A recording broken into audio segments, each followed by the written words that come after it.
اگر تم نے میرے بچے کو نقصان پہنچانے کی کوشش کی تو جان لے لوں گا تمہاری۔ ایان غصے سے دھاڑا تو زرلش اپنے پیٹ پر مکہ مار کر بولی، سنا نہیں تم نے؟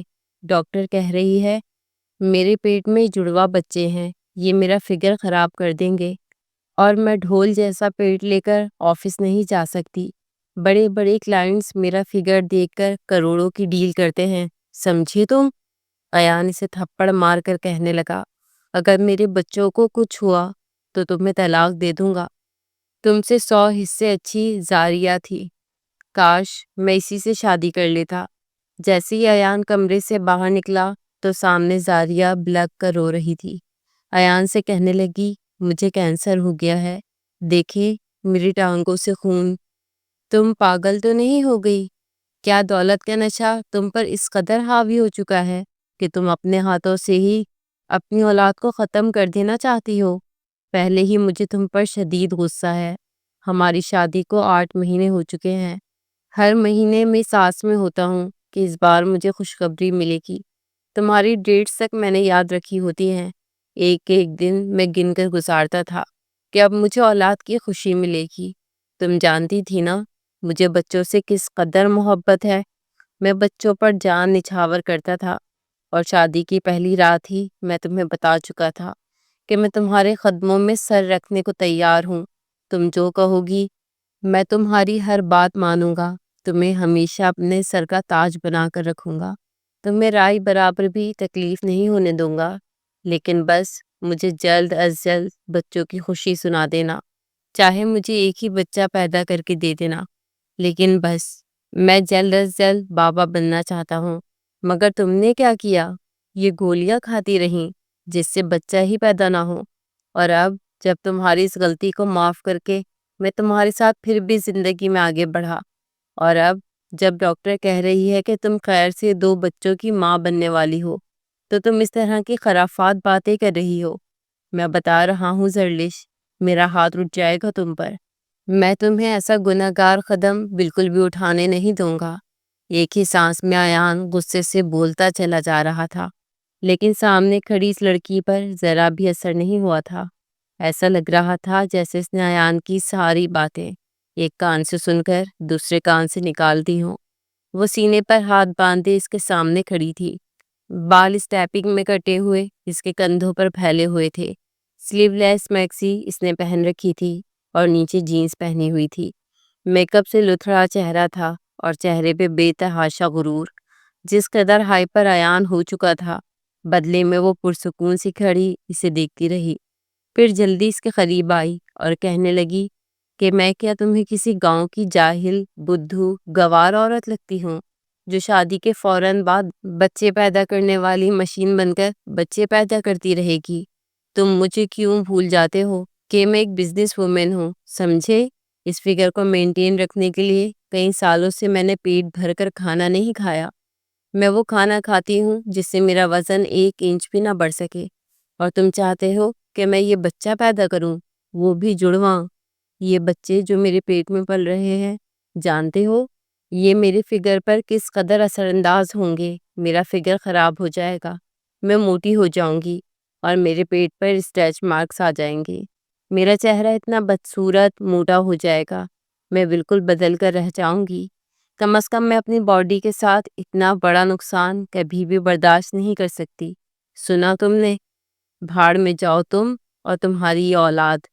بڑے غصے سے تم نے پیٹ کو اپنے ہاتھ سے مروڑا تھا، درد کی شدت اس کے پورے وجود میں ہوئی تھی، لیکن اس کے باوجود وہ اس کے سامنے ضد سے نفرت کا اظہار کر رہی تھی۔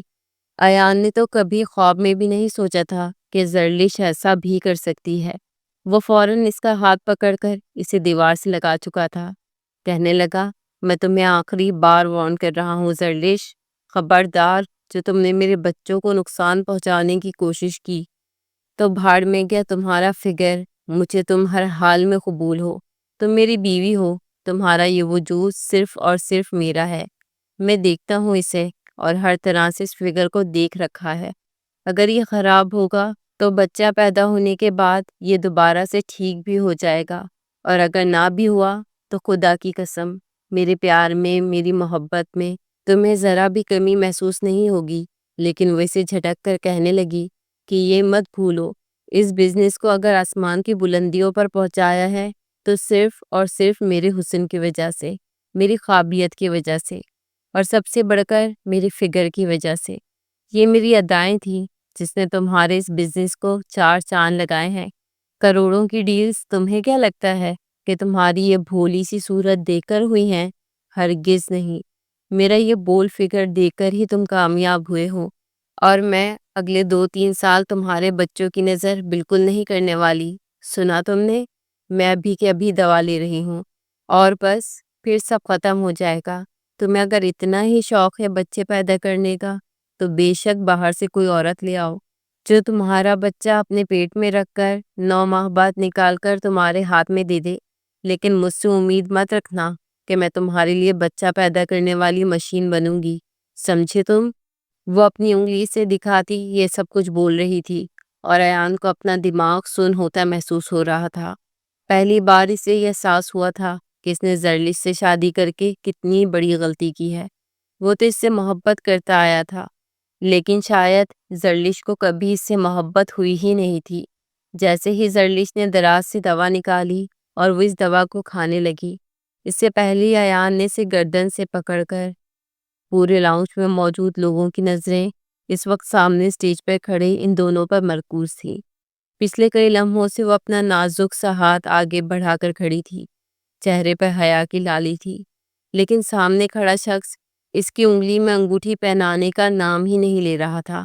ساتھ کھڑی زینت بیگم نے جب اپنے بیٹے کو سوچوں میں گم دیکھا تو اگلے لمحے اس کے پاس آ کر کھڑی ہوئی اور بازو سے بھینچ کر کہنے لگی کہ بیٹا کیا سوچ رہے ہو؟ انگوٹھی پہناؤ، سب مہمان تمہیں ہی دیکھ رہے ہیں۔ چہرے پہ ایک مسکراہٹ سجا کر وہ دبے دبے لفظوں میں اپنے بیٹے سے بولی تھی، لیکن اپنی ماں کی بات سن کر ایان نے سر اٹھا کر سامنے کھڑی اس لڑکی کو دیکھا۔ دبلی پتلی سی، قد میں بھی چھوٹی، بمشکل اس کے بازو تک ہی آتی تھی، اوپر سے آنکھوں کے نیچے بڑے حلقے جنہیں میک اپ سے چھپانے کی ناکام کوشش کی گئی تھی۔ وہ کہیں سے بھی ایان آفندی کی میل نہیں کھاتی تھی۔ اسے جس طرح کی لڑکی چاہیے تھی، پڑھی لکھی، ماڈرن، اس کی ہم پلہ، ہم خیال، ویسا کچھ بھی اس کے سامنے کھڑی لڑکی میں نہیں تھا۔ اپنے گھر والوں کے زور زبردستی کرنے پر وہ منگنی کرنے کے لیے مان تو گیا تھا، لیکن بار بار اس کے ذہن میں کسی اور کا وجود ہی آ رہا تھا۔ جس طرح کا آئیڈیل فگر رکھنے والی بیوی اسے چاہیے تھی، ویسا زاریہ میں کچھ بھی نہیں تھا۔ اگلے ہی لمحے ایک دم سے اس کے چہرے پر سختی آئی تھی۔ زاریہ جو ہاتھ آگے بڑھائے اب ایان کا چہرہ دیکھ رہی تھی۔ ایان نے اگلے پل زور سے انگوٹھی اس کے منہ پر دے ماری تھی۔ ایک سسکی تھی جو زاریہ کے لبوں سے نکلی تھی، کیونکہ وہ انگوٹھی اس کی ناک پر لگتی اسے زخمی کر گئی تھی، اور وہ اپنا ہاتھ اپنے چہرے پر رکھ کر ایان کا چہرہ دیکھنے لگی۔ سبھی مہمانوں کو تو سانپ سونگھ چکا تھا، زینت بیگم بھی کچھ پل کو بول ہی نہیں پائیں جب وہ اگلے ہی لمحے پاس پڑے ٹیبل پر موجود مٹھائی اور پھول زمین بوس کر چکا تھا، اور غصے سے چلا چلا کر کہنے لگا، کیسی لڑکی سے آپ لوگ میرا رشتہ طے کروا رہے ہیں؟ کیا ہے اس میں معذرت چاہتا ہوں موم، لیکن اس لڑکی سے بالکل بھی شادی نہیں کر سکتا۔ اسے دیکھ کر ہی مجھے ہول اٹھ رہے ہیں۔ ایسی لڑکی کے ساتھ زندگی گزار نہیں پاؤں گا۔ افتخار صاحب نے اپنے بیٹے کی اس حرکت پر آگ بگولا ہو کر اسے تھپڑ مارنا چاہا تھا، لیکن وہ اس بار ان کا ہاتھ پکڑ چکا تھا۔ سارے مہمانوں میں چیمگوئیاں شروع ہو چکی تھیں۔ وہ کہنے لگا کہ آپ کو جو کچھ کرنا ہے کر لے، لیکن میں آپ کی اس یتیم بھتیجی سے شادی بالکل بھی نہیں کرنے والا۔ خدا ترسی کرنے کے لیے اور بھی بہت سے طریقے ہیں، ضروری نہیں کہ آپ اپنی اس بے عقل اور پھوڑ بھتیجی کو میرے گلے ہی سونپ کر اس کے ساتھ ہمدردی جتائیں۔ یہ کہہ کر وہ گھر سے باہر نکل چکا تھا۔ بڑی ہارش ڈرائیونگ کرتا ہوا وہ گھر سے دور نکل گیا تھا، اور زاریہ کتنی ہی دیر تو سن ہو کر یہ منظر دیکھتی رہی تھی۔ اسے اپنی سماعتوں پر یقین نہیں آ رہا تھا، سر شرم سے جھک چکا تھا، وہ وہیں گر سی گئی تھی۔ خاندان کی کچھ عورتوں نے زاریہ کو آگے بڑھ کر سنبھالنے کی کوشش کی تھی، مگر وہ روتے ہوئے وہاں سے جا چکی تھی۔ سبھی مہمان بھی سرگوشیاں کر رہے تھے، زینت بیگم سے سوالات کر رہے تھے، اور وہ ہر ایک کا منہ بند کرنے کے لیے کمرے میں آ کر زاریہ پھوٹ پھوٹ کر روئی جا رہی تھی، ساتھ اپنی چوڑیاں اور دوپٹہ اتار کر ایک جانب کو پھینک چکی تھی۔ جب سے اس نے ہوش سنبھالا تھا، اپنے سامنے وہ ایان کو ہی دیکھتی آئی تھی، لمبا چوڑا قد، بھرپور جسامت اور پرکشش شخصیت کا مالک، جس کی ایک نگاہ کو ترستے ہوئے زاریہ گھنٹوں اس کے آگے پیچھے گھومتی رہتی، کبھی اس کے لیے کھانا بناتی تو کبھی اس کے کمرے میں اس کے کام کرتی، کہ بس کسی بھی طرح ایک نظر اس پر پڑ جائے۔ لیکن ایان اسے اپنے گھر میں سوائے ایک اضافی فرد کے اور کچھ بھی سمجھتا ہی نہیں تھا۔ اکثر تو بلا وجہ اسے ڈانٹ بھی دیا کرتا، اور کبھی اس سے بات کرنے کا موڈ بھی ہوتا تو بھی یہی کہتا کہ تم کس طرح کے کپڑے پہن کر گھومتی رہتی ہو، ہفتہ ہفتہ تو میں تمہیں ایک ہی جوڑے میں گھومتا دیکھتا رہتا ہوں، اور یہ بال ہیں، یہ چڑیا کا گھونسلہ، اس کی کیئر کیوں نہیں کرتی؟ تم نے آج کل کی لڑکیوں کو دیکھا نہیں ہے، کس قدر ماڈرن اور فیشنیبل ہیں، نہ تم میں ڈریسنگ سینس ہے اور نہ ہی فیشن جانتی ہو، کون کرے گا کل کو تم سے شادی؟ آج کل کے لڑکے تو ایسی لڑکیاں بالکل بھی پسند نہیں کرتے۔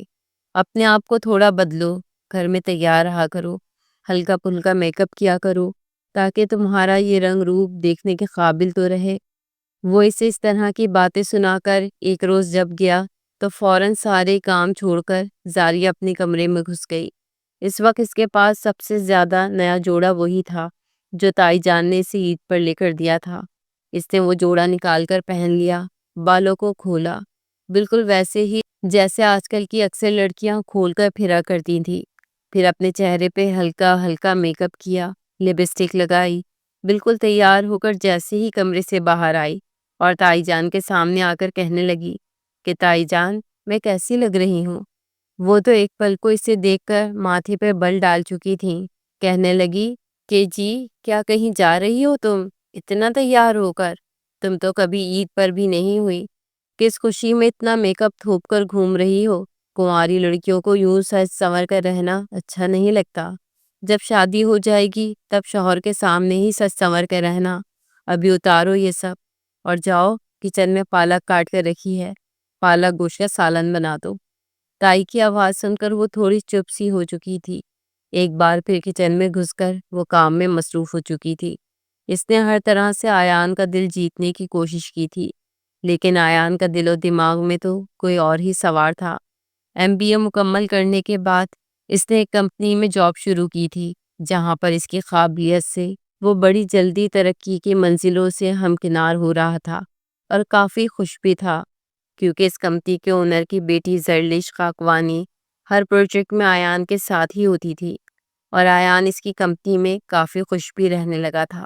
زرلش قاقوانی کی پرسنالٹی ایسی تھی کہ جو بھی ایک بار اسے دیکھ لیتا بس دیکھتا ہی رہ جاتا۔ اوپر سے وہ پہنتی بھی مغربی لباس تھی، آج تک اس نے سر ڈھکے ہوئے نہیں دیکھے تھے، یوں لگتا تھا جیسے اسے قمیض ٹراؤزر یا فراک جیسے پورے کپڑے پہننا یا دوپٹہ لینا آتا ہی نہ ہو۔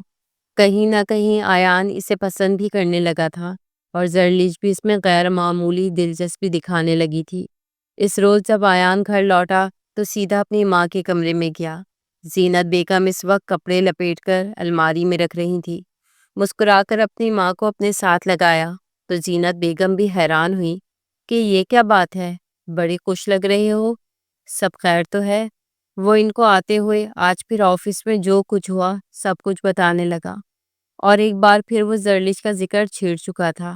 جب سے وہ اس کمپنی میں جاب کر رہا تھا، زرلش کا ذکر تو اکثر ہی زینت بیگم کو سننے کو ملتا ہی رہتا تھا۔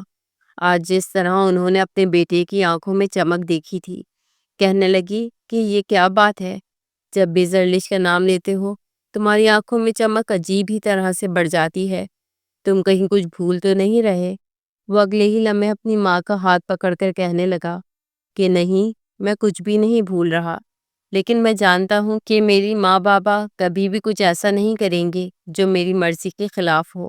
میں زرلش کو پسند کرنے لگا ہوں، وہ ایک امیر کبیر باپ کی بیٹی ہے اور مجھے بھی پسند کرنے لگی ہے۔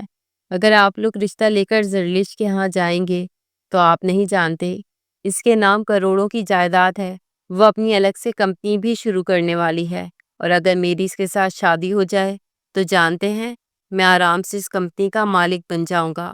اور پھر ہم دونوں مل کر دن دگنی رات چگنی ترقی کریں گے۔ اپنے بیٹے کی آنکھوں میں یہ خوشی دیکھ کر زینت بیگم کا چہرہ بالکل ہی اتر چکا تھا۔ اگلے ہی لمحے اپنے بیٹے کے ہاتھوں سے اپنے ہاتھ چھڑوا کر وہ کہنے لگی کہ کہیں تم کچھ بھول تو نہیں رہے؟ تم نے ایسا سوچا بھی کیسے؟ جانتے ہو، آج تک ہم نے گھر سے باہر نہ کسی لڑکے کی شادی کی اور نہ ہی لڑکی کی۔ تمہیں یہ بات اچھے سے معلوم ہونی چاہیے کہ آج سے کچھ سال پہلے تمہاری قسمت کا فیصلہ ہو چکا ہے۔ یہ سن کر ایان کا چہرہ اتر چکا تھا۔ آج سے 5 سال پہلے اس کے چچا ضامن صاحب کا بری طرح سے ایکسیڈنٹ ہوا تھا۔ وہ ہاسپٹل میں تھے، آخری سانسیں لے رہے تھے۔ ڈاکٹر نے واضح طور پر کہہ دیا تھا کہ ان کی پسلیاں ٹوٹ چکی ہیں، پھیپھڑے بری طرح سے ڈیمیج ہو چکے ہیں۔ مشکل ہے کہ یہ زیادہ دیر جی پائیں۔ بس جب تک مشینوں پر ان کی سانسیں چل رہی ہیں تب تک ہی یہ زندہ ہیں۔ ضامن صاحب کی بیوی تو بہت پہلے کینسر کی زد میں آ کر اس دنیا کو چھوڑ کر جا چکی تھی۔ ضامن صاحب نے دوبارہ دوسری شادی کی ہی نہیں تھی، بلکہ اپنی بیٹی کو اپنے ہاتھوں سے پالا۔ بہت زیادہ معصوم سی زاریہ اپنے باپ کے پہلو میں بیٹھی پھوٹ پھوٹ کر روئی جا رہی تھی۔ پچھلے 2 دن سے اس نے ایک بار بھی آنکھیں بند نہیں کی تھی، بس اپنے باپ کا ہاتھ پکڑے روتی رہتی، کچھ کھا پی بھی نہیں رہی تھی، بس یہی کہتی تھی کہ بابا اٹھے نا، پلیز گھر چلیں، آپ کے بغیر گھر خالی خالی لگتا ہے، اگر آپ کو کچھ ہو گیا تو میں بھی زندہ نہیں رہ پاؤں گی۔ زاریہ کی عمر اس وقت 13 سال تھی۔ جب افتخار صاحب اپنے چھوٹے جگر کے ٹکڑے جیسے بھائی کی حالت دیکھ کر اپنے آنسو صاف کر رہے تھے، بڑی مشکل سے لڑکھڑاتی ہوئی زبان کے ساتھ ضامن صاحب نے اپنی بیٹی کا ہاتھ افتخار صاحب کے ہاتھ میں دیا تھا اور کہا تھا کہ میرے بعد میری بیٹی کا خیال رکھنا۔ یہ میرے جگر کا ٹکڑا تھی، میری امانت تھی، اسے کبھی بھی غلط ہاتھوں میں پڑنے مت دینا۔ افتخار صاحب جذبات میں اس قدر مغلوب ہو چکے تھے کہ فوراً کہنے لگے کہ تم فکر مت کرو میرے بھائی، یہ نہ صرف تمہاری بلکہ میری بھی بیٹی ہے اور میں اسے کہیں جانے ہی نہیں دوں گا۔ یہ ہمیشہ میرے ساتھ میرے گھر میں رہے گی، اور میں تم سے وعدہ کرتا ہوں کہ اگر میرے بیٹے کی کوئی بیوی بنے گی تو وہ زاریہ ہی ہوگی۔ اس وقت وہ زاریہ بچی تھی، اس کے ذہن میں یہ باتیں کوئی خاص اثر انداز نہیں ہوئی تھی، لیکن ایک گہرا اثر ضرور چھوڑ چکی تھی۔ زاریہ اس وقت 13 سال کی تھی اور ایان 20 سال کا تھا۔ اسی شام زاریہ کے والد کا انتقال ہو چکا تھا اور وہ تب سے اپنے تایا جان کے گھر پر رہ رہی تھی۔ بظاہر تو تایا اور تائی کا رویہ اس کے ساتھ کافی اچھا تھا، اس کی ہر ضرورت وہ ساتھ ساتھ پوری کرتے رہتے تھے، لیکن ایان اسے کچھ خاص پسند نہیں کرتا تھا، بلکہ وہ اسے گھر میں سوائے ایک معمولی سی ملازمہ کے اسے زیادہ کوئی حیثیت دیتا ہی نہیں تھا۔ اسے دیکھ کر بلا وجہ سے چڑ ہو جایا کرتی تھی۔ شاید وجہ یہ بھی تھی کہ آج سے 5 سال پہلے ہی اسے بتا دیا گیا تھا کہ زاریہ ہی تمہاری منگیتر ہے اور اسی سے تمہاری شادی ہوگی۔ اب جب وہ زینت بیگم سے زرلش کی بات کر رہا تھا تو ایک بار پھر اسے ماضی کا وہ وعدہ یاد دلا رہی تھی، لیکن وہ نفی میں سر ہلا کر رہ گیا۔ فوراً غصے سے کہنے لگا کہ موم پلیز، آپ کو سوچیں کہاں سے یہ میرے ہم پلہ لگتی ہے، ہر وقت گم سم سی بیٹھی رہتی ہے، نہ اسے کسی چیز کا ہوش ہے، نہ ہی میرا گھر رکھنا آتا ہے، ڈری سہمی سی بس ایک طرف بیٹھی رہتی ہے۔ پلیز آپ مجھے اس کے ساتھ کسی بھی طرح کا رشتہ بنانے پر فورس نہیں کریں گی۔ میں زرلش کو پسند کرتا ہوں اور اسی سے شادی کروں گا۔ وہ جس وقت یہ الفاظ کہہ رہا تھا تب افتخار صاحب بھی کمرے میں داخل ہو چکے تھے اور اس کی ساری گفتگو سن چکے تھے۔ غصے سے کہنے لگے کہ اچھا، تو تم یہ چاہتے ہو کہ اب میں تمہیں تمہارے فیصلوں میں آزاد چھوڑ دوں؟ میں نے اپنے مرتے ہوئے بھائی سے وعدہ کیا تھا کہ اگر اس کی بیٹی بہو بنے گی تو میری ہی بنے گی۔ اپنے باپ کے سامنے اسے چپ سی لگ چکی تھی، کیونکہ آج تک اس نے اپنے باپ کے سامنے کبھی بدتمیزی کی ہی نہیں تھی۔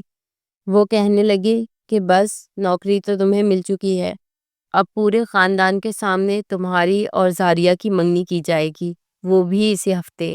اپنے باپ کا فیصلہ سن کر پہلے تو وہ خاموش ہو چکا تھا، لیکن منگنی سے ایک روز پہلے جب کچھ فائلز پر ڈسکشن کے لیے زرلش نے اسے اپنے گھر بلایا اور وہ اس کے گھر پہنچا تو سامنے کا منظر دیکھ کر ایان کا دماغ بے قابو ہو چکا تھا۔ وہ اپنے کمرے میں اس وقت نائٹ ڈریس میں ہی بیٹھی تھی، نیچے کچھ بھی نہیں پہنا ہوا تھا، تھائی تک وہ بالکل بے حجاب تھی جو نائٹ سوٹ پہن رکھا تھا، اس کا گلا بھی کافی کھلا تھا۔ زرلش اس انداز میں اس کے سامنے بیٹھی اپنے بالوں کو جھٹک کر کہنے لگی کہ آؤ، وہاں پر کھڑے کیوں ہو؟ مجھے اس انڈسٹریز کو لے کر تم سے کچھ بات چیت کرنی تھی۔ وہ ہڑبڑا کر اپنا خوش خلق تر کرتا اس کے برابر میں بیٹھ چکا تھا، اور پھر زرلش کے وجود سے اٹھنے والی سحر انگیز خوشبو ایان کے جذبات کو مزید ہوا دے رہی تھی۔ وہ اپنی نظریں اس کے حسین فگر سے ہٹا ہی نہیں پا رہا تھا۔ جب زرلش نے بھی اسے کنکھیوں سے اپنے وجود کو نہارتے ہوئے دیکھا تو اگلے ہی پل فائل بند کر کے وہ اس کے قریب ہوئی تھی۔ پھر کہنے لگی، یوں کنکھیوں سے کیوں مجھے دیکھ رہے ہو؟ جب جانتے ہو کہ تمہاری نظریں میرے حسین سراپے سے نہیں اٹھ رہی تو پھر ایک ہی بار مجھے نظر بھر کر دیکھ کیوں نہیں لیتے؟ زرلش کے الفاظ سن کر ایان ڈر چکا تھا کہ کہیں زرلش برا نہ مان جائے، لیکن اگلے ہی پل وہ کہنے لگی کہ میں بہت وقت سے نوٹ کر رہی ہوں، تمہارا اور میرا رشتہ ایک امپلائی سے بڑھ کر ہی ہو چکا ہے۔ ایان بھی فوراً کہنے لگا کہ میں تمہیں پسند کرنے لگا ہوں، تم سے شادی کرنا چاہتا ہوں، لیکن یہی سوچ کر چپ تھا کہ تم تو اتنی امیر کبیر بزنس وومن ہو، بھلا مجھ جیسے ایک معمولی سے امپلائی سے تم کہاں شادی کرو گی؟ لیکن زرلش ہنسنے لگی۔ اتنا تو وہ بھی جانتی تھی کہ اگر وہ پچھلے 1 سال سے مسلسل کامیابیوں پر کامیابیاں حاصل کر رہی ہے تو وہ اس میں محنت ایان کی ہی تھی۔ وہ فوراً ہی سے شادی کے لیے ہاں کر چکی تھی۔ ایان کی خوشی کی کوئی انتہا نہیں تھی۔ جب اس قدر امیر کبیر لڑکی اس کے ساتھ تھی تو بھلا اس کے ماں باپ اسے گھر سے نکال بھی دیتے تو وہ زرلش کے ساتھ کہیں بھی رہ سکتا تھا۔ یہی سوچ کر اگلے روز جب منگنی کا وقت آیا تو وہ زاریہ کے منہ پر انگوٹھی مار چکا تھا۔ سارے مہمانوں کے سامنے زاریہ کی عزت خاک میں مل چکی تھی۔ وہ اپنے کمرے میں بیٹھی پھوٹ پھوٹ کر رو رہی تھی، اور افتخار صاحب اپنی بھتیجی کو دلاسا دے رہے تھے کہ میں اس لڑکے کو اپنے گھر میں داخل ہونے ہی نہیں دوں گا۔ اس کی ہمت کیسی ہوئی ایسی حرکت کرنے کی؟ کون ہے وہ لڑکی جس کے پیچھے اس نے میری بھتیجی کو رلایا؟ اگلی صبح جب ایان واپس آیا تو بڑے غصے سے افتخار صاحب اس سے پیش آئے تھے، لیکن جب اس نے بتایا کہ وہ ایک بزنس وومن سے محبت کرتا ہے اور اس سے شادی کرنا چاہتا ہے تو دونوں ہی میاں بیوی تھوڑے ٹھنڈے سے پڑ چکے تھے۔ ایک بار پھر وہی دولت اور بزنس کا ایسا لالچ اس نے اپنے ماں باپ کو دیا تھا کہ افتخار صاحب بھی سوچنے پر مجبور ہو گئے۔ زاریہ کا خیال کسی کو بھی نہیں آیا تھا، اور وہ لوگ زرلش کا رشتہ مانگنے اس کے گھر پہنچ چکے تھے۔ زاریہ چپ چاپ ایک کونے میں کھڑی یہ منظر دیکھ رہی تھی۔ اپنی آنکھوں کے سامنے ایان کو کسی اور کا ہوتا دیکھ کر اسے تکلیف تو ہوئی تھی، لیکن قسمت کا لکھا سمجھ کر وہ چپ سی ہو چکی تھی۔ زرلش کے گھر والے بھی رشتے کے لیے ہاں کر چکے تھے، کیونکہ زرلش خود ایان سے شادی کرنا چاہتی تھی۔ چند روز بعد ہی دھوم دھام سے دونوں کی شادی ہو چکی تھی، اور زرلش دلہن بن کر ان کے گھر آ چکی تھی۔ جو بھی زرلش کو دلہن کے روپ میں دیکھ رہا تھا وہ 100 طرح کی باتیں ہی کر رہا تھا، کیونکہ زرلش نے لہنگا بھی بڑا بے باک پہنا ہوا تھا۔ وہ کمر اور پیٹ سے مکمل طور پر بے حجاب تھی۔ انڈین اسٹائل میں لہنگا اس نے آرڈر پر بنوایا تھا اور اپنی شادی پہ خوب ڈانس بھی کیا تھا۔ ایان کے خاندان والے تو یہ دیکھ کر کانوں کو ہاتھ لگا رہے تھے۔ زینت بیگم سے کہنے لگے کہ یہ کیسی بہو چنی ہے تم نے؟ یہ کیا تمہارے خاندان کی ریت رواج ہے؟ بھائی کی حالت دیکھو اس کے۔ لیکن وہ بیٹے کی خوشی میں بس ایک گہری سانس خارج کر کے رہ گئیں۔ رات ہو چکی تھی اور ایان کو اپنے کمرے میں گئے ہوئے کچھ دیر ہو چکی تھی۔ جب زاریہ بھی اپنے کمرے کی طرف جانے لگی تو زینت بیگم نے اسے روکا تھا۔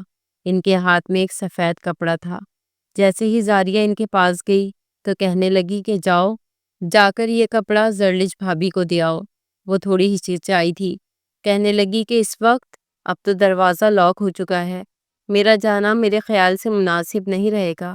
یہ سن کر زینت بیگم اسے آنکھیں دکھا کر کہنے لگی کہ اچھا، تو اس وقت میں اپنے بیٹے کے کمرے کے باہر جا کر دستک دوں گی؟ کہ اچھا، تو اس وقت میں اپنے بیٹے کے کمرے کے باہر جا کر دستک دوں گی کیا؟ جتنا کہہ رہی ہوں اتنا کرو۔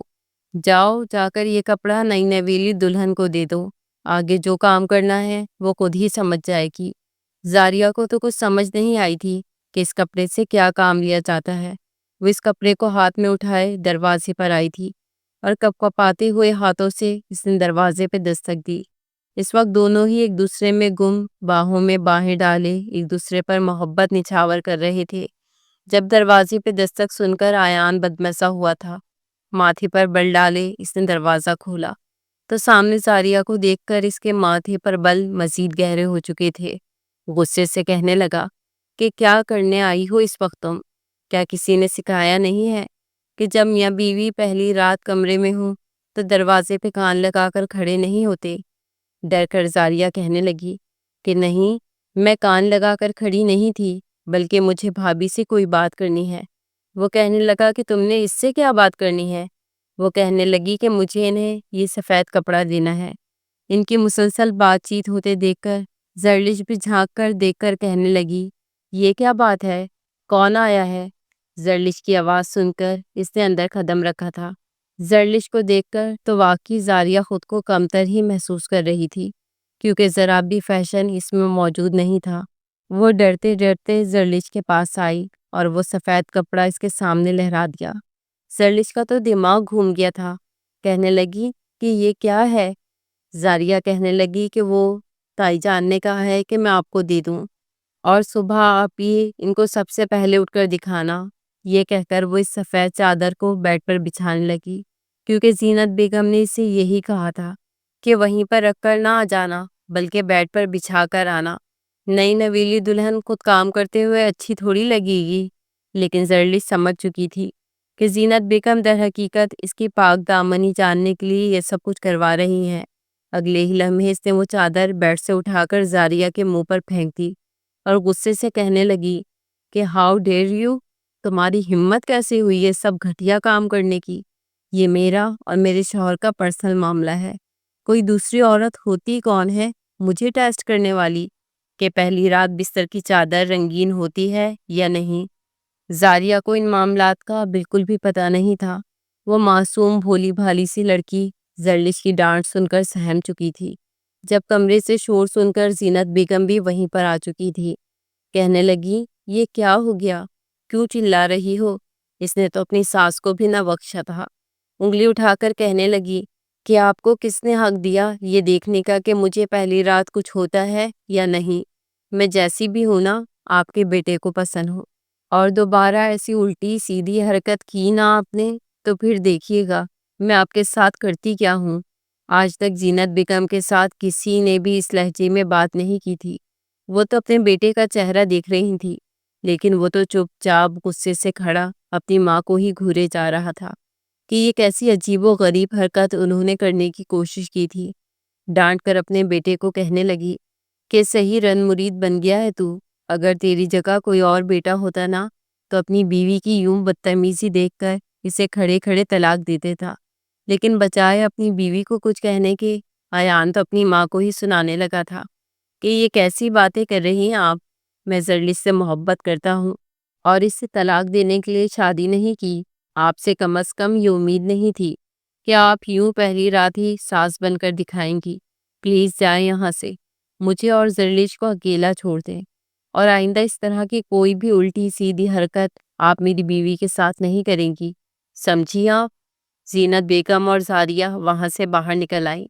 اگلے روز ولیمہ تھا اور پورا خاندان باتیں بنا رہا تھا، کیونکہ زرلش کی حرکتیں تھیں بڑی عجیب۔ پہلے روز اس نے بتا دیا تھا کہ وہ گھر کے کسی کام کو ہاتھ نہیں لگائے گی۔ شادی کے اگلے روز ہی وہ ایان کے ساتھ آفس جا چکی تھی۔ گھر کی ذمہ داریاں کیا ہوتی ہیں، بڑوں کا ادب کیا ہوتا ہے، زرلش ان سب باتوں سے کوسوں دور تھی۔ اس نے تو کبھی زینت بیگم اور افتخار صاحب کو بلایا تک نہیں تھا، اور وہ بیٹے کی خوشی کی خاطر چپ تھے۔ ایسے میں زاریہ ہی تھی جو اپنے تایا جان اور تائی جان کی ہر ممکنہ ضرورت پوری کر رہی تھی، اور زینت بیگم اس سے اپنے دل کی باتیں کر کے من کا بوجھ ہلکا کر لیا کرتی تھی۔ شادی کو 2 مہینے گزر چکے تھے۔ جب ایان اس روز گھر آیا تو ایک بار پھر ڈریسنگ ٹیبل کے سامنے بیٹھی وہ موئسچرائزر اپنے ہاتھ پہ لگا رہی تھی۔ ایان بڑے پیار سے پیچھے سے آ کر اسے اپنے ساتھ لگا چکا تھا، اور پھر اس کی گردن میں اپنا چہرہ چھپاتے ہوئے کہنے لگا کہ یار کب دو گی مجھے خوشخبری؟ میں بابا بننا چاہتا ہوں، اور چاہتا ہوں کہ بس جلد از جلد میرے بچے ہو جائیں۔ گھر آتا ہوں تو یہ گھر کاٹنے کو دوڑتا ہے، عجیب سی بے رونقی محسوس ہوتی ہے۔ بچے ہوں گے تو موم ڈیڈ کا بھی دل لگا رہے گا۔ لیکن بیزار سی زرلش نے اپنا رخ پھیر لیا تھا۔ کہنے لگی کہ تم مجھے کوئی 20 بار بچوں کے نام پر ذہنی اذیت دے چکے ہو اور میں تمہاری اس بات کو ابھی تک اگنور کرتی ہوں۔ لیکن آج میں تمہیں صاف صاف بتا دینا چاہتی ہوں ایان کہ مجھے ابھی بچے پیدا نہیں کرنے، مجھے اپنا کریئر اسٹیبل کرنا ہے۔ فی الحال میرا بچوں کی طرف دھیان ہی نہیں ہے۔ اگر میں نے بچے پیدا کر لیے تو سب سے پہلے تو میرا یہ حسین فگر خراب ہو جائے گا، اور پھر بچے پیدا کرنا، پھر انہیں سنبھالنا، میرے 2-3 سال ایسے ہی ضائع ہو جائیں گے اور میں بہت پیچھے رہ جاؤں گی۔ مجھے اپنے کمپیٹیٹر سے آگے نکلنا ہے، سو پلیز اگر تمہیں اپنے ماں باپ کے لیے رونق لانی ہے نا، تو آئے روز یتیم خانے میں ڈھیروں بچے لوگ چھوڑ کر چلے جاتے ہیں، تو وہاں سے کوئی بچہ اٹھاؤ اور لا کر اپنے ماں باپ کو دے دو، لیکن مجھے ڈسٹرب کرنا بند کر دو۔ ایان جو بڑے پیار سے یہ بات کر رہا تھا، اس کے الفاظ سن کر اس کا پارا ہائی ہو چکا تھا۔ اتنے ہفتوں سے اس نے زرلش سے کوئی سختی نہیں برتی تھی، بلکہ اس کی خاطر وہ اپنی ماں سے بات چیت کرنا بند کر چکا تھا، مگر اس کے یہ الفاظ سن کر اسے غصہ آیا تھا۔ کہنے لگا کہ یہ کیسی باتیں کر رہی ہو تم؟ میں اپنے اور تمہارے بچے کی بات کر رہا ہوں اور تم مجھے کہہ رہی ہو کہ میں کسی کا ناجائز خون اٹھا کر لے آؤں۔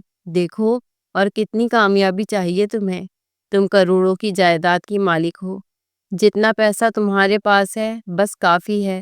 اتنا پیسہ کیا ہم نے قبر میں لے کر جانا ہے؟ بس میں تمہارے ساتھ اب زندگی کو آگے بڑھانا چاہتا ہوں، مجھے بچے چاہیے تو چاہیے۔ لیکن زرلش بھی اپنا فیصلہ سنا چکی تھی۔ جب بار بار ایان اسے کہنے لگا تو یہ کہہ کر وہ اسے چپ کروا گئی کہ اگر مزید تم نے یہ بچے کے نام پر مجھے ٹارچر کیا تو میں ابھی کے ابھی اپنے بابا کے گھر چلی جاؤں گی۔ جب تمہارے سر سے بچوں کا بھوت اترا تو آ جانا مجھے لینے کے لیے، بلکہ آفس بھی تم تب ہی آنا۔ یہ دھمکی سن کر ایان چپ سا ہو چکا تھا، مجبوراً اسے چپ ہی ہونا پڑا۔ شروع میں تو زرلش اسے اپنے قریب آنے دیتی بھی تھی، لیکن جیسے ہی نئی کلائنٹس کے ساتھ میٹنگ طے ہوئی تو اس کا دن رات بس اسی میٹنگ اور پروجیکٹ کو لے کر گزرنے لگا تھا۔ وہ ایان کو اپنے پاس پھٹکنے بھی نہیں دیتی تھی، اور ایان اسے دیکھ کر بڑی مشکل سے خود پر ضبط کیے بیٹھا ہوا تھا۔ ایک رات جب وہ گھر آیا تو نائٹ سوٹ میں ملبوس زرلش کو دیکھ کر اسے صبر نہ ہوا تھا۔ وہ اس کے قریب آیا اور اسے باہوں میں بھر کر جیسے اس کی گردن پر اپنے لب رکھنے لگا۔ وہ ایک جھٹکے سے اس سے دور ہو چکی تھی۔ ایان بھی غصے سے کہنے لگا کہ یہ طریقہ کیا ہے؟ بیوی ہو تم میری اور ہماری نئی نئی شادی ہوئی ہے، میں تم سے اتنے روز تک دور نہیں رہ سکتا، اب کیا میرے تمہارے قریب آنے پر بھی پابندی ہے؟ لیکن وہ اگلے پل کہنے لگی کہ نہیں آنا مجھے تمہارے قریب۔ جب سے میری شادی ہوئی ہے میں ڈائٹنگ کر رہی ہوں، اس کے باوجود میرا فگر پھولتا جا رہا ہے۔ مجھے سمجھ نہیں آ رہی کہ میں غلطی کہاں پر کر رہی ہوں۔ آج میری گائناکولوجسٹ ڈاکٹر سے بات ہوئی اور وہ یہی کہہ رہی تھی کہ جب شوہر بار بار بیوی کے قریب ہوتا ہے، اس کے ساتھ ایک رات میں کئی بار اپنا حق زوجیت وصول کرتا ہے، تو پھر بیوی کا جسم خود بخود ہی پھولنا اسٹارٹ ہو جاتا ہے۔ اس لیے اب تم میرے قریب نہیں ہوگے۔ اگر سخاوت گروپ آف کمپنیز کے ساتھ میٹنگ تک میں پھول کر کپا بن گئی تو جانتے ہو نا وہ بالکل بھی ہمارا پروجیکٹ آگے نہیں بڑھائیں گے۔ ایان اس کی بات سن کر چپ سا ہو چکا تھا۔ اس سے پہلے سے ہی اندازہ تھا کہ وہ جس لڑکی سے شادی کرنے والا ہے وہ اپنے فگر کو برقرار رکھنے کے لیے کسی بھی حد تک جا سکتی ہے، اور یہ بات بھی کہیں نہ کہیں اس سے پتہ تھی کہ اس کی بیوی کا فگر اور دلکشی دیکھ کر کئی ترسے ہوئے مرد ڈیل ڈن کر دیا کرتے تھے۔ وہ چپ ہو چکا تھا۔ زندگی ایسے ہی تواتر سے چلنے لگی تھی۔ جیسے ہی کچھ پروجیکٹس مل گئے اور زرلش خوش رہنے لگی تو ایک بار پھر سے ایان اس کے قریب آنے لگا تھا اور یہی کہتا کہ میں اب تمہاری ایک بھی بات نہیں سنوں گا، بس مجھے تمہارے ساتھ اب اپنے بچے پیدا کرنے ہیں تو کرنے ہیں۔ لیکن پچھلے 7-8 ماہ سے وہ اس کے قریب آ رہا تھا، لیکن ابھی تک وہ رزلٹ مل ہی نہیں رہا تھا۔ اس روز بھی جب وہ گھر آیا تو اسے بھوک لگی ہوئی تھی۔ صبح سے وہ سائٹ پر اس قدر مصروف تھا کہ کھانا کھا ہی نہیں پایا تھا۔ گھر آیا تو زرلش بیڈ پر بیٹھی پیزا کا آخری سلائس منہ میں ڈال رہی تھی۔ وہ کہنے لگا کہ حد ہے، میں صبح سے بھوکا وہاں سائٹ پر خجل ہو رہا ہوں اور تم مزے سے پیزے کھا رہی ہو۔ جاؤ میرے لیے کھانا بنا کر لاؤ، اگر بریانی بنا لو تو اور بھی اچھا ہے، بہت بھوک لگی ہے۔ اسے لگا تھا آج تو اس کی بیوی اس کی بات مان لے گی، لیکن وہ اگلے ہی پل کہنے لگی، او ہیلو، میں تمہاری میڈ نہیں ہوں، بیوی ہوں۔ جو بنانا ہے جا کر اپنی ماں سے کہو یا پھر اس لڑکی سے کہو جو اس گھر میں نوکرانیوں کی طرح ہر وقت کام میں لگی رہتی ہے۔ اس کا اشارہ زاریہ کی طرف تھا۔ ایان کو بھی غصہ آ چکا تھا۔ کہنے لگا کہ بیوی میری تم ہو یا وہ ہے جو میں اسے جا کر کہوں؟ وہ تو سارے کام کر ہی لیتی ہے اور بالکل ویسے اس گھر کو سنبھال رہی ہے جیسے ایک بہو کو سنبھالنا چاہیے۔ اور تم کیا کر رہی ہو؟ غصے سے اس نے لیپ ٹاپ ایک طرف پٹکا تھا۔ کہنے لگی کہ مجھ سے اونچی آواز میں بات کرنے کی کوشش مت کرنا۔ بھوک لگی ہے تو باہر سے آرڈر کر لو۔ ویسے بھی تمہاری ماں نے آج دال چاول بنوا رکھے تھے جو ویسے ہی مجھے زہر لگتے ہیں۔ میں خود پیزا آرڈر کر کے کھا چکی ہوں اور تم بھی کھا لو۔ وہ خود ہی کچن میں گیا تھا تاکہ اپنے لیے کچھ بنا سکے۔ جب فریج میں دیکھا تو کھانے کو کچھ بھی نہیں تھا۔ شاید اتنا ہی کھانا بنایا گیا تھا جو سب کھا کر سو چکے تھے۔ کچن میں کھٹر پٹر کی آواز سن کر زاریہ کی آنکھ کھل چکی تھی، جس کا کمرہ کچن کے پچھلی جانب تھا۔ فوراً اٹھ کر کچن میں آئی تو سامنے ایان کو دیکھ کر تھوڑی ہڑبڑائی تھی۔ پھر کہنے لگی کہ آپ کو کچھ چاہیے، مجھے بتائیے۔ ایان نے ایک نظر اسے دیکھا۔ کافی لمبے عرصے بعد اس لڑکی کو یوں تنہائی میں اپنے سامنے دیکھ رہا تھا۔ پھر سر جھٹک کر کہنے لگا کہ نہیں، کچھ نہیں، لیکن وہ جس طرح برتن کھنگال رہا تھا وہ سمجھ چکی تھی۔ کہنے لگی کہ کیا بات ہے، کہ آپ کو بھوک لگی ہے، آپ کھانا کھانا چاہتے ہیں؟ اس کے سوال پر ایان تڑپ چکا تھا۔ کہنے لگا کہ تم میری بیوی ہو جو مجھ سے یہ سوال کر رہی ہو؟ جاؤ یہاں سے۔ مجھے بھوک لگی ہوگی تو میں کھا لوں گا کچھ بھی، یہ گھر میرا ہے، سمجھی؟ مہمان نہیں ہوں میں۔ زاریہ سہم کر ایک جانب کھڑی ہو چکی تھی، لیکن اتنا تو وہ جانتی تھی کہ ایان کے چہرے پر بھوک صاف آیا ہے۔ جیسے ہی ایان کچن سے نکلا تو اس نے کچن میں آ کر پیاز ٹماٹر کاٹنا شروع کر دیے تھے۔ جانتی تھی کہ شروع سے ہی ایان کو بریانی بہت پسند ہے اور اس کے ہاتھ کی بریانی کی تو وہ تعریفیں کرتے نہیں تھکتا تھا۔ اس نے فٹافٹ ایک طرف چاول بوائل کرنے رکھے تھے اور دوسری طرف مسالہ بنا کر چکن اس میں ڈال چکی تھی۔ جس قدر جلدی سے ہو سکتا تھا اس نے بریانی تیار کی تھی۔ آدھی رات کو بریانی کی خوشبو گھر میں پھیلنے لگی۔ ایان بھی وہیں لاؤنج میں ہی بیٹھا تھا۔ اس کی بھوک بڑھنے لگی تھی۔ ایک طرح سے اسے اندر ہی اندر ایک عجیب سا اطمینان بھی محسوس ہو رہا تھا۔ زاریہ جس طرح اس کا خیال رکھ رہی تھی، اس کی بھوک پر آدھی رات کو اس کے لیے کھانا بنا رہی تھی، آج تک کبھی ایسا کچھ بھی زرلش نے کیا ہی نہیں تھا۔ وہیں بریانی کی اشتہا انگیز خوشبو سونگھ کر زرلش بھی کمرے سے باہر نکل آئی تھی، لیکن سامنے کا منظر دیکھ کر اس کے ماتھے پر بل پڑ چکے تھے، کیونکہ زاریہ بڑے پیار سے اس کی پلیٹ میں بریانی ڈال کر دے رہی تھی اور ایان مسکراتا ہوا اس کا شکریہ ادا کر رہا تھا۔ ابھی اس نے کچھ چمچ ہی منہ میں ڈالے تھے جب زرلش وہاں پر آ گئی۔ جس قدر بے باک سا نائٹ سوٹ اس نے پہنا ہوا تھا، زاریہ لڑکی ہوتے ہوئے بھی اپنی نظریں چرا چکی تھی۔ وہ کہنے لگی، اچھا تو یہاں یہ کھچڑی پک رہی ہے؟ بیوی وہاں کمرے میں بیٹھی انتظار کر رہی ہے کہ شوہر کب کمرے میں آئے گا، اور شوہر صاحب یہاں پر بیٹھ کر اپنی پرانی معشوقہ کے ہاتھ کی بریانی کھا رہے ہیں۔ ایان کے صبر کا پیمانہ تو ویسے ہی لبریز ہوتا چلا جا رہا تھا۔ اس کی دھیرے دھیرے آواز اونچی ہوتی جا رہی تھی۔ بڑی مشکل سے ضبط کرتا ہوا وہ کہنے لگا کہ جب تمہیں کہا تھا کہ میرے لیے کچھ کھانا بنا دو تو کیوں نہیں بنایا تھا؟ اور یہ ایسی فضول گھسی پٹی باتیں کرنا بند کرو۔ اس نے میرے لیے کھانا بنایا ہے اور میں وہ کھا رہا ہوں۔ اس وقت میں کسی بھی طرح کی فضول باتیں سننے کے موڈ میں نہیں ہوں۔ زرلش کو یہ بات بے تحاشا غصہ دلا چکی تھی۔ کہنے لگی، اچھا تو اب آپ مجھ سے اس لہجے میں بات کرو گے؟ میری باتیں اب تمہیں فضول لگتی ہیں؟ بیٹھو یہیں پر اسی کے ساتھ۔ مجھ سے تو تم نے شادی کی ہی صرف اور صرف میری دولت اور بزنس کی وجہ سے تھی۔ میں ابھی اور اسی وقت جا رہی ہوں تمہارے اس گھر سے۔ تم یہاں پر رنگ رلیاں مناؤ اپنی اس دو کوڑی کی کزن کے ساتھ۔ زاریہ اس کے الفاظ سن کر سن ہو چکی تھی۔ اس کی آنکھوں میں آنسو آ چکے تھے۔ وہ کہنے لگی کہ آپ مجھ سے اس لہجے میں بات کیسے کر سکتی ہیں؟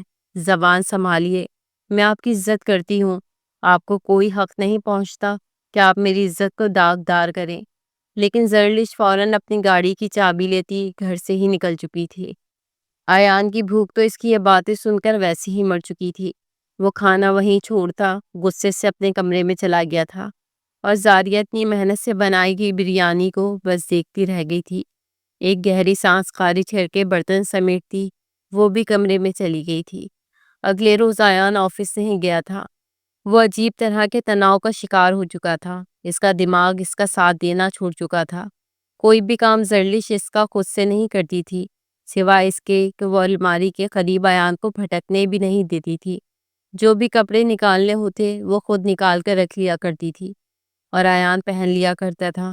اگر الماری سے کوئی فائل چاہیے بھی ہوتی تو زرلش اسے خود نکال کر دیا کرتی تھی، لیکن اب زرلش کی غیر موجودگی میں اس نے فریش ہونے کے لیے جیسی ہی الماری کھولی اور اپنے کپڑے نکالنے لگا تو اسے زرلش کے کپڑوں کی سائڈ پر ایک سفید رنگ کا انویلپ نظر آیا تھا۔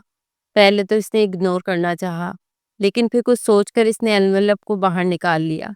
جیسے اس نے رپورٹس کھول کر دیکھی تو اس کا دماغ گھوم چکا تھا، کیونکہ شادی کے فوراً بعد ہر مہینے یعنی 2 بار زرلش پیگننٹ ہوئی تھی اور اس نے باقاعدہ سائن کر کے اپنا ابارشن کروایا تھا، جس میں یہ واضح لکھا تھا کہ وہ اس کا شوہر ابھی بچہ چاہتے ہی نہیں ہے اور اپنی رضامندی سے اس بچے کو ابارشن کروانا چاہتے ہیں۔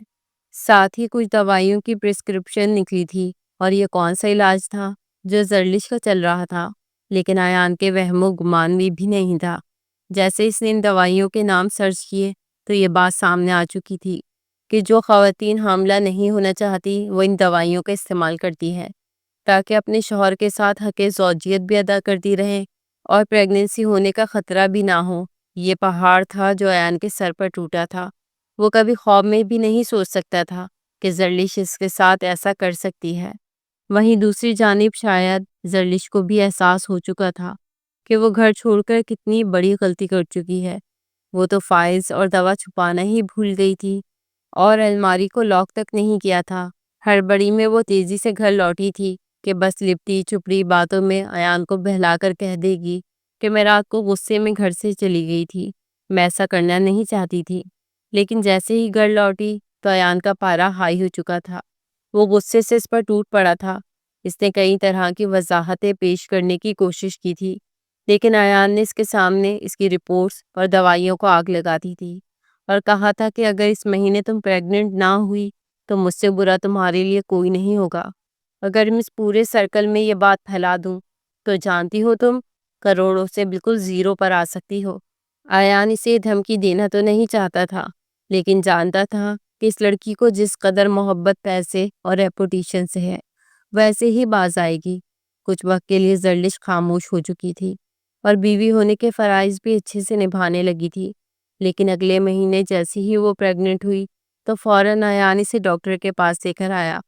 ڈاکٹر نے بڑی خوشی سے اسے بتایا تھا کہ خیر سے زرلش جڑواں بچوں کی ماں بننے والی ہے، آپ کو ان کا پراپر خیال رکھنا ہوگا۔ جڑواں بچوں کا سن کر ہی زرلش کا ماتھا ٹھنکا تھا، اس کے چہرے پر ناگواری ابھر رہی تھی۔ کچھ وقت تک تو اس نے بڑی مشکل سے ضبط کیے رکھا، لیکن جیسے ہی پریگننسی 3 مہینے کی ہونے لگی اور دھیرے دھیرے زرلش کو اس کے پرانے کپڑے تنگ ہونے لگے، پیٹ ذرا پھول کر باہر آنے لگا اور اس کا چہرہ بھی تھوڑا بھرا بھرا محسوس ہونے لگا تو اسے تو دورے پڑنے لگے تھے۔ غصے سے اس نے کمرے کی ہر ایک چیز اٹھا کر دیوار پر دے ماری تھی۔ بس کسی بھی طرح وہ ان بچوں سے جان چھڑوانا چاہتی تھی۔ ایان باپ بننے کی خبر سن کر بے تحاشا خوش تھا۔ وہیں فوزیہ بیگم بھی خوش تھی کہ وہ دادی بننے والی ہیں، اور زاریہ تو ایان کی خوشی میں ہی خوش تھی۔ لیکن زرلش نے نہ پہلے کبھی ایان کی خوشیوں کا خیال کیا تھا نہ ہی اب۔ وہ تو دو ٹوک لہجے میں کہنے لگی کہ میں ان بچوں کو پال ہی نہیں سکتی، سمجھے تم؟ اگر بچے پیدا کروانے ہیں تو باہر سے کوئی اور عورت اٹھا کر لے آؤ، اس کے ساتھ بے شک 3-4 راتیں گزار لو، مجھے کوئی اعتراض نہیں، لیکن میں اپنے وجود میں تمہارا بچہ بالکل نہیں پال سکتی، سمجھے تم؟ ایان کا دل ٹوٹ سا گیا تھا۔ آج زرلش نے ساری حدیں پار کر دی تھیں۔ ایان ابھی اس کا چہرہ ہی دیکھ رہا تھا جب اس نے دراز سے ایک دوا نکالی تھی اور اس کے سامنے پانی میں گھول کر پی گئی تھی۔ کہنے لگی کہ یہ پینے کے آدھے گھنٹے بعد ہی سب ختم ہو جائے گا، سمجھی تم؟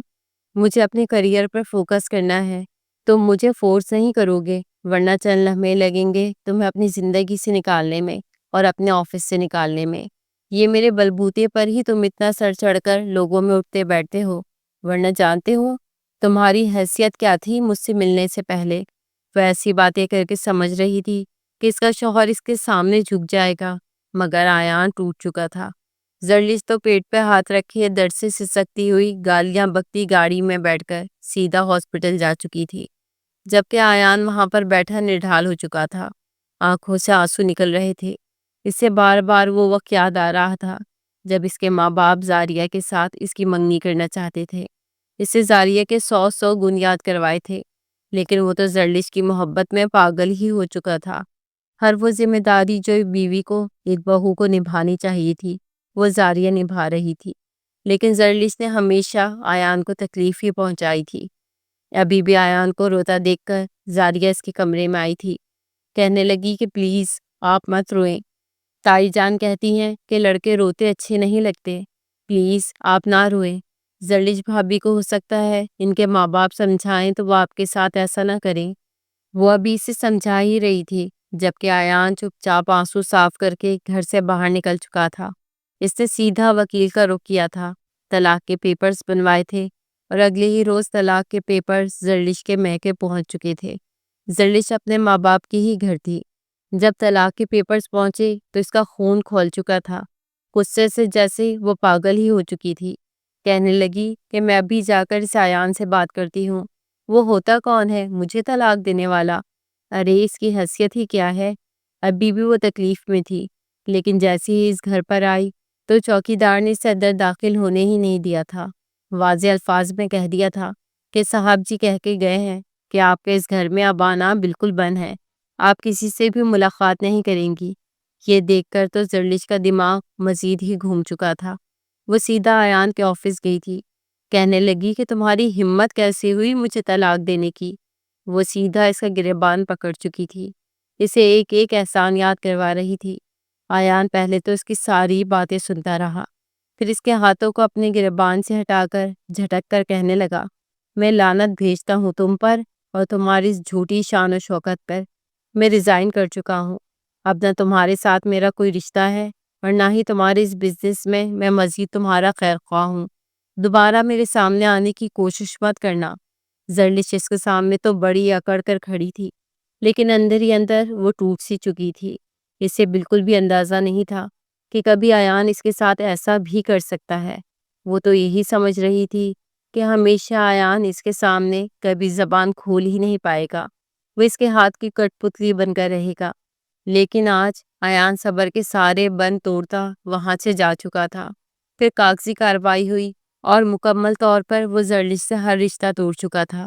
اپنے ماں باپ سے بھی معافی مانگی تھی کہ مجھے معاف کر دیں، زرلش کی باتوں میں آ کر میں نے آپ کے ساتھ بہت برا سلوک کیا، کاش میں آپ لوگوں کی بات مان لیتا۔ زاریہ سب کے لیے چائے بنا کر کمرے کی طرف آ رہی تھی جب آیان کے منہ سے یہ سن کر اس کے قدم وہیں پر رک چکے تھے۔ آنکھوں میں آنسو بھی آئے تھے کیونکہ بے ساختہ اسے وہ لمحہ یاد آ چکا تھا جب آیان نے اس کے منہ پر انگوٹھی ماری تھی اور اسے سب مہمانوں کے سامنے اس قدر بے عزت کیا تھا۔ بڑی مشکل سے ضبط کرتی اس نے کمرے کے دروازے پہ دستک دی تھی۔ اندر کے لوگ خاموش ہوئے تو اس نے کمرے میں قدم رکھا تھا اور سب کو چائے دینے کے بعد وہ کمرے سے باہر نکل آئی تھی۔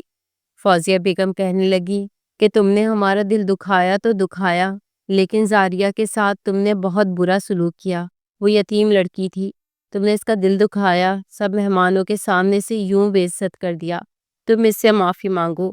ایان میں فی الحال تو اس سے معافی مانگنے کی ہمت نہیں تھی، لیکن وہ اپنا رویہ اس سے کافی حد تک اچھا رکھ چکا تھا، اب پہلے کی طرح اس کے ساتھ اکھڑا اکھڑا نہیں رہتا تھا۔ زاریہ نے بھی اس کی تبدیلی محسوس کی تھی، وہیں ایان کے دل میں بھی زاریہ کے لیے خاص جگہ بنتی جا رہی تھی، اسے زاریہ سے محبت ہونے لگی تھی، وہ محبت جو شاید وہ زرلش سے بھی کبھی کر نہیں پایا تھا۔ اس روز زاریہ صحن میں بیٹھی تھی جب ایان اس کے پاس چلا آیا، اس کے سامنے بیٹھ کر پہلے تو ادھر ادھر کی باتیں کرتا رہا، پھر معافی مانگتے ہوئے کہنے لگا کہ میں چاہتا ہوں کہ تم مجھ سے شادی کر لو، میں تم سے نکاح کرنا چاہتا ہوں، سب مہمانوں کے سامنے اپنانا چاہتا ہوں، میں نے جو پہلے کیا وہ بہت برا کیا، تم مجھ سے شادی کر لو گی تو مجھے لگے گا تم نے مجھے معاف کر دیا۔ مگر اس کے الفاظ سن کر زاریہ اپنی جگہ سے کھڑی ہو چکی تھی، پھر پھیکی سی مسکراہٹ کے ساتھ کہنے لگی کہ اب کیا فائدہ، میں اپنی وہ انسلٹ کبھی بھی نہیں بھول سکتی۔ اب جب آپ کو خود ٹھوکر لگی تب آپ میرے پاس معافی مانگنے کے لیے آئے ہیں۔ اگر زرلش بھابھی آپ کو کبھی دھوکہ دیتی ہی نہیں، آپ کے ساتھ ہنسی خوشی زندگی جیتی، آپ بھی ان کے ساتھ اپنی زندگی کی رنگینیوں میں مگن رہتے، تو شاید آپ کو کبھی اندازہ ہی نہ ہو پاتا کہ آپ نے ایک معصوم سی لڑکی کا دل توڑا ہے جو آپ کی خیر خواہ تھی اور کہیں نہ کہیں آپ سے محبت کرتی تھی، لیکن آپ نے اسے رون ڈالا۔ اب جب خدا کی طرف سے آپ کو تکلیف ملی ہے تو آپ کو میری تکلیف کا احساس ہوا ہے۔ مجھے آپ کی معافی چاہیے ہی نہیں اور نہ میں آپ سے شادی کروں گی۔ ایان چپ سا ہو کر اس لڑکی کے الفاظ سنتا رہ گیا۔ وہ تو سمجھ رہا تھا کہ یہ بھولی بھالی سی لڑکی اس کے ایک بار کہنے پر اسے معاف کر کے اس کے نکاح میں ہنسی خوشی آ جائے گی، لیکن نہیں، زاریہ بدل چکی تھی۔ اس نے اپنا فیصلہ اپنی تائی اور تایا جان کو بھی سنا دیا تھا۔ تائی جان نے اسے منانے کی بہت کوشش کی تھی، لیکن سب بے سود۔ اس نے تایا جان سے خود کہہ دیا تھا کہ آپ میرے لیے کوئی رشتہ دیکھیں، میں اب اپنا گھر بسانا چاہتی ہوں، شادی کر کے یہاں سے جانا چاہتی ہوں۔ آپ نے جس قدر مجھے پالا پوسا بس وہ کافی ہے۔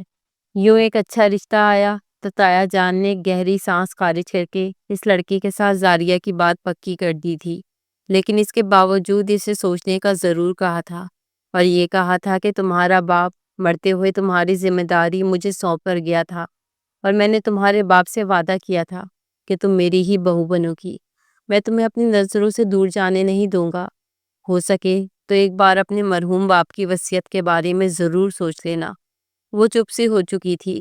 وہیں ایان بھی کافی بدل چکا تھا۔ زاریہ اس کی آنکھوں میں اپنے لیے محبت دیکھ چکی تھی۔ پھر چاروں ناچار ایک گہری سانس خارج کر کے اس نے یہی فیصلہ کیا تھا کہ وہ ایان کے ساتھ ہی اپنی زندگی کا سفر شروع کرے گی۔ جب اس نے اس بارے میں اپنی تائی جان کو بتایا تھا تو ان کی خوشی کی تو کوئی انتہا نہیں رہی تھی۔ وہ بے ساختہ اس کا ماتھا چوم چکی تھی۔ ایان کو جب یہ خبر ملی تو وہ بھی کافی خوش ہو چکا تھا۔ اس کے دونوں ہاتھ تھام کر کہنے لگا کہ زاریہ، میں تمہاری آنکھ میں ایک بھی آنسو نہیں آنے دوں گا، میں تمہارے سارے گلے شکوے دھو دوں گا۔ چند روز بعد ہی سیدھا نکاح کا دن رکھا گیا۔ سارے مہمان وہاں پر موجود تھے اور سب کے سامنے گھٹنوں کے بل بیٹھ کر ایان نے زاریہ کو انگوٹھی پہنائی تھی اور پھر سب کے سامنے معافی بھی مانگی تھی۔ وہاں پر جتنے بھی لوگ کھڑے تھے سب رشک بھری نظروں سے زاریہ اور ایان کو دیکھ رہے تھے، جبکہ زاریہ کی آنکھوں میں آنسو آ چکے تھے۔ سب کے سامنے یوں معافی مانگنے پر اسے ایان کو معاف کرنا ہی پڑا تھا۔ اس کے بعد ہی نکاح نامے پر سائن ہوئے تھے اور وہ زاریہ ایان بن کر ایان کے کمرے میں دلہن بنا کر بٹھا دی گئی تھی۔ ایان نے اس کے ساتھ اپنی زندگی کا سفر شروع کر دیا تھا اور زاریہ بھی ایک اچھی بیوی ثابت ہوئی تھی۔ گھر میں ایک الگ ہی رونق آ چکی تھی۔ شادی کے 1 ماہ بعد ہی زاریہ پیگننٹ ہو چکی تھی اور ڈاکٹر نے یہی کہا تھا کہ وہ جڑواں بچوں کی ماں بننے والی ہے۔ ایان کی تو خوشی کی کوئی انتہا نہیں تھی۔ وہ جانتا تھا کہ زاریہ اپنی جان سے بھی زیادہ ان بچوں کی حفاظت کرے گی۔ وہیں دوسری جانب زرلش بالکل ہی کھوکھلی پڑ چکی تھی۔ اب تک یہ ایان کا کریٹو دماغ ہی تھا جس کے بزنس کو دن دگنی رات چگنی ترقی کروا رہا تھا۔ ایان کی سپورٹ کے بغیر وہ بالکل صفر پر آ کر کھڑی کر دی گئی تھی۔ کئی پروجیکٹس اس کے ہاتھ سے جا چکی تھے، جبکہ چھوٹی سی انویسٹمنٹ کے ساتھ شروع کرنے والا ایان بہت جلد مارکیٹ میں اپنا نام بنا چکا تھا، کیونکہ اس کے پاس پرانے کلائنٹس پہلے سے ہی تھے جو سبھی زرلش کو چھوڑ کر ایان کے ساتھ پروجیکٹس ڈیل کرنے کو تیار تھے۔ یوں بہت کم وقت میں کامیاب بزنس مین بن چکا تھا اور اپنے ماں باپ اور بیوی بچوں کے ساتھ ہنسی خوشی اپنی زندگی گزارنے لگا، جبکہ خسارہ صرف اور صرف زرلش کے حصے میں آیا تھا، وہ فگر جس پر اس سے بڑا ناز تھا۔ اور اس فگر کو برقرار رکھنے کے لیے اس نے ایان کے ساتھ اپنا رشتہ اس نتیجے پر پہنچایا تھا۔ وہ فگر دھیرے دھیرے خود ہی خراب ہونے لگا تھا۔ ڈپریشن اور ذہنی دباؤ کی وجہ سے مسلسل دوائیاں کھانے سے وہ موٹی ہونے لگی تھی اور یہ بات اس کے دماغ کو مزید خراب کر چکی تھی۔ چیخ چیخ کر وہ کہتی تھی کہ پہلے جیسا بننے اور دوبارہ وہی منزل پر پہنچنے کے لیے میں کسی بھی حد تک جاؤں گی، بس مجھے اپنا فگر پہلے جیسا چاہیے۔ مگر دن بدن وہ مزید بوڑھی لگنے لگی تھی۔ یہی اس کا مکافات عمل تھا۔